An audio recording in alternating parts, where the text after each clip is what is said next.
This bell housing definitely could be smaller for 11-inch converters. And this big diesel looking thing right here could be milled from like maybe this flat point on each side.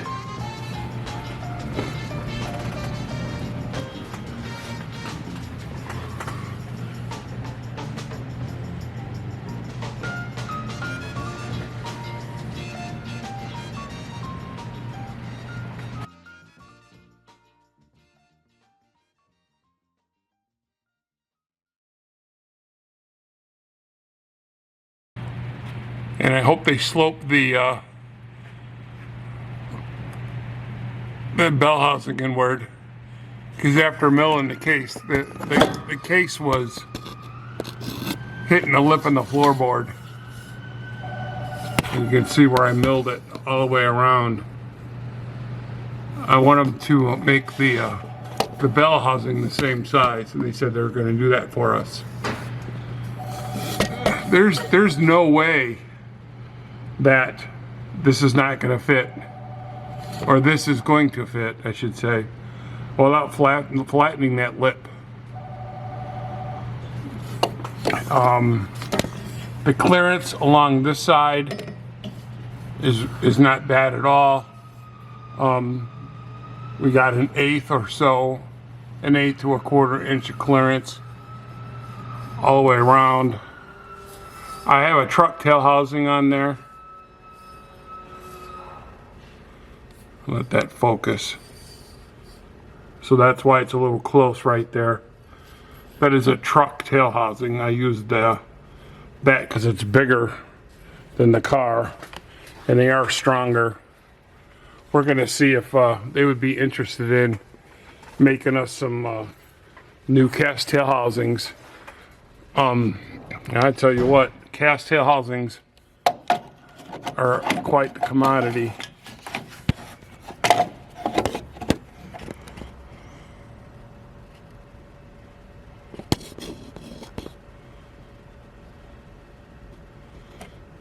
I'm hoping that's being focused.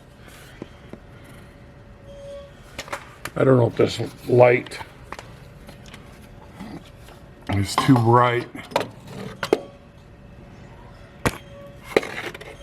And the focusing, it clears there, but if you can see, the two bosses here definitely touch. Let me see if I can get it better.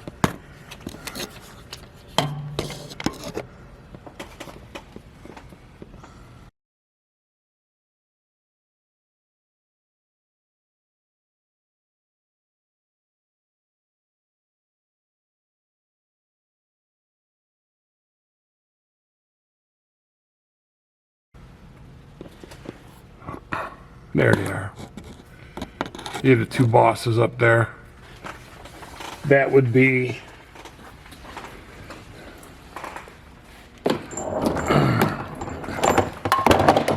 these two right here. See you, Tom. These are for 48. They don't need to be on the 727, so I'm going to tell them to take those completely out of the package. These two have to go. We're good on this hump right here. The thickness of that.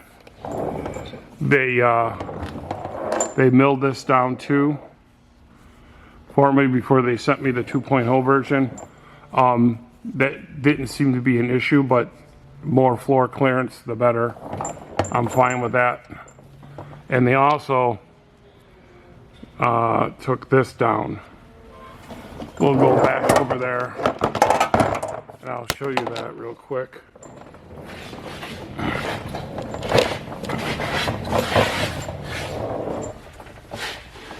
It's so dark out. I have to use this light.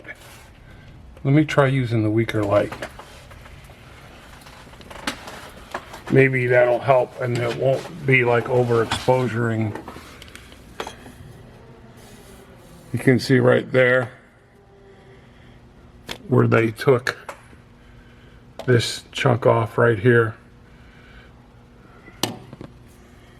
So there was a little extra room there.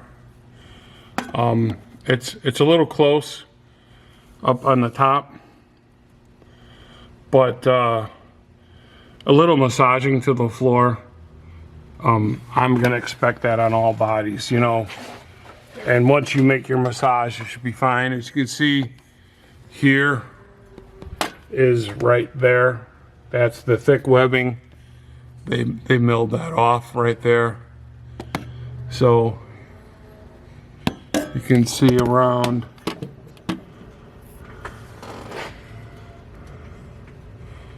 There's the case to the floor. I mean, it's close, which, you know, you take a hard look at a 727, a stock one, it's close too. So,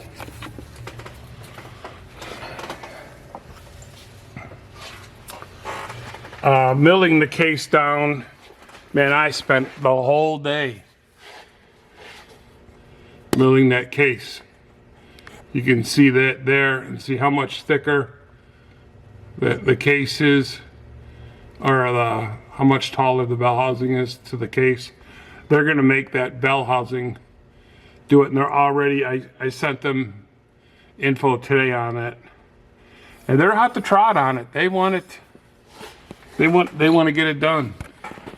So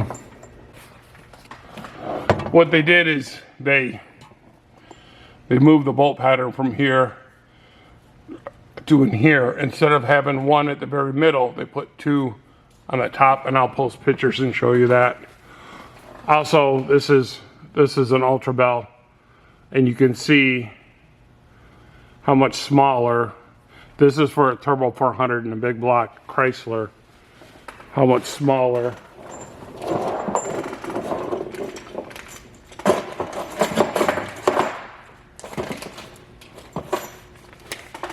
that is to that diesel bell.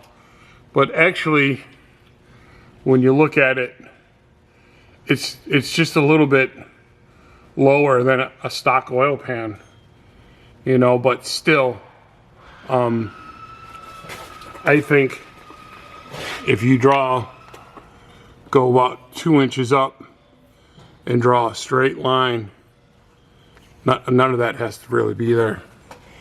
It'll make it a little bit lighter, and it also will probably do better with header clearances, just in case. See, what we got to do is get this thing to fit without no modifications, because the SFI, according to their rules, as soon as you make a modification to anything SFI approved, it's no longer SFI approved. I'm also trying to get some information on there on recerting these cases and having that done here, because we're certainly not going to send these things back to China to get recerted. Just a little bit of light seems to work the best. So what I did on that case, FI moved in the bolt pattern probably maybe just a little less than a ½ inch, and that from what I gather, that was their first original design. So they had all that, but what I did is and they milled a lot of these high points off, and I milled it even more. I took it way past here, so from here to here I don't have the measurement, but I'm hoping then they make a nice round circle and then maybe a little bit straighter in between the bolts. It doesn't have to be arced unless they have, their engineer says that it has to be done differently. So I'm just letting them know what the clearance is. I have it up there in the case, other than the two bosses where the on the side of the case that I showed you earlier. Those have to go. We do got an okay. I think I told you on the pressure adjustment on the side, we're going to put the pressure adjustment in the side of the oil pan rail, so you could adjust your valve body pressure up and down without dropping the oil pan. I also am discussing with them to installing a 904 band strut hole in the proper location for guys who want to run pro flights. So I'm trying to get all these little cool things in there to try to make the case, even though it's not my design, I'm not the engineer behind it. I'm just helping these guys out, and that way I can sell them to my customers. So also on the SFI approval, it's going to have a 5-year gig. I'm trying to figure out what I have to do here at CRT in order to recertify these cases for you, because in 5 years, boy, and I tell you what, you want to see what you have to go through for recertification on some Turbo 400s and Power Glides. Go to other websites, to companies that make them. You have to completely strip down the whole transmission to a bare case, along with the bell housing. Make sure there's no oil in it, get it dry, package it up, ship it to them. I'm not sure. I know there's a rule about modifying stuff that is SFI approved, and I'm not sure how stickler that is, but you know, right away we're all going to put a vet in the rear, and we're going to put a trans brake pass-through connector in the back of the case. So is that a modification? It is, technically. So there's a lot of things that I'm trying to foresee with this. When you're from past experience, when you're making something from scratch, you have to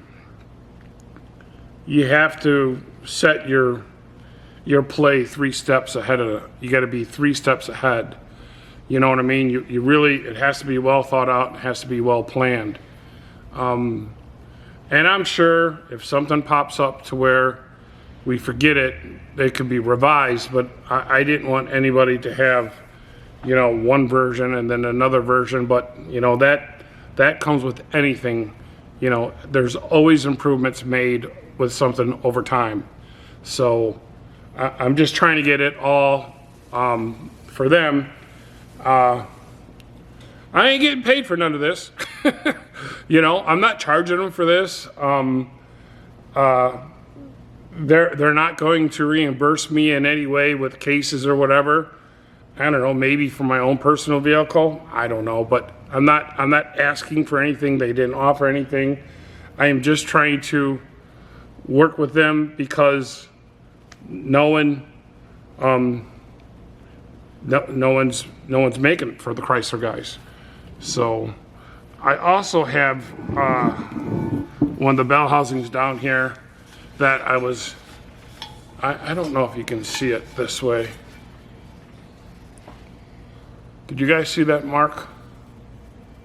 That circle? Everything above that is going to be gone. And then the bevel of this is going to come downward, I should say this, to meet it. So instead of the end of it being here, it's going to be here. And that's going to make it a little bit easier to get to the bell housing bolts. I'm kind of hoping that, you know, some of you guys already might have holes in the firewall to get to the top 2 bell housing bolts. When I had my 63 Dodge, I had to do that. There was just no way I was going to get the those top 2 bell housing bolts in with that CSR shield. Not only that, I had the engine back 2 inches. So it was stuffed. And against the firewall. Made for good wheelies. Would you look at that? Would you look at that? But it was back there. So a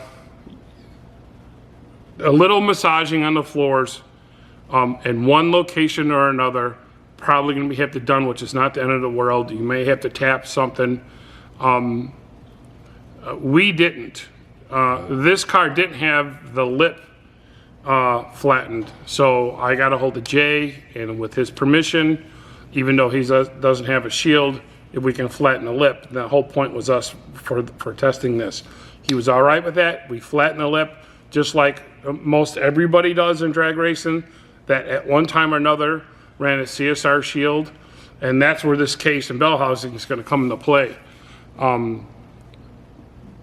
People want both the case and the bell housing to be certified. So it's just another step where we're working good together, trying to get this thing rolling. I know earlier I said the beginning of the year for July, not July, January. I don't think that's going to happen, even though they got me a tranny, a case and a bell housing that's been modified with a smaller bolt pattern to my door in 2 weeks. So these guys ain't effing around. They're really motivated to get this done. So I feel compelled to give them this just as much motivation on my end. So that's going to be it for now. I'm going to ask you guys very nicely, do not send me emails. Do not call me. Do not text me. Do not send me smoke signals. Don't send me a Western Union telegram asking me, are the cases done yet? Your best thing to do is to come right here to YouTube and check this channel. If you subscribe, then it'll come to you automatically with video updates. When I load up a new video, this is the best place to be, is on YouTube. So please, don't get a hold of me and ask me a ton of questions. You can in the comments. I'll answer questions in the comments. It'll definitely be, hopefully by spring of 2025. So that's going to do it for now. Thanks for watching. If you have any comments, if you have any questions, put it down below this video. I'll be more happy to answer any of your questions. So, all right. But when you guys watch this, I'll be in Michigan. I took the weekend off. So, all right. Thanks for checking in. More power to you guys. We'll check in the next one.